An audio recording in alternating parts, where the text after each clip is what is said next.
আগামী 31 অক্টোবর শুক্রবার আমলা নবমী বা আমলকি নবমী বা ধাত্রী নবমী। পুরো কার্তিক মাস আমলা গাছে পূজা ও আমলা দান করলে ব্যক্তির পুণ্যপ্রাপ্তি হয়। যদি আপনি পুরো কার্তিক মাস আমলা গাছের পূজা ও দান করতে না পারেন, তাহলে অবশ্যই আমলা নবমীর দিন আমলা গাছের পুজো ও দান করুন। আমলা নবমীর মাহাত্ম্য। আমলা নবমীর পুজো করলে ভগবান শ্রী বিষ্ণুর আশীর্বাদ পাওয়া যায়। যারা এই দিন ভগবান শ্রী হরি বিষ্ণুর আমলা ভোগ দেন, তারা ভগবানের বিশেষ কৃপা পান।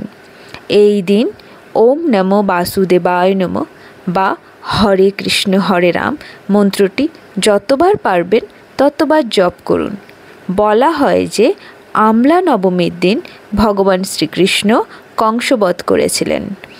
আমলা নবমীতে আমলা খেতে হয়, দান করতে হয় এবং আমলার রস জলে অল্প মিশিয়ে স্নান করতে হয়।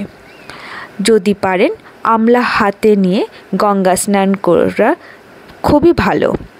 আমলা গাছ যদি না পাওয়া যায়, তাহলে তুলসী মাতার কাছে আমলা রেখে পূজা করুন।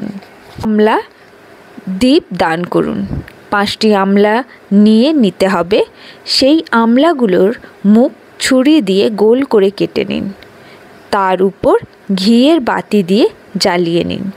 হলুদ ও কুমকুমের টিকা দিন।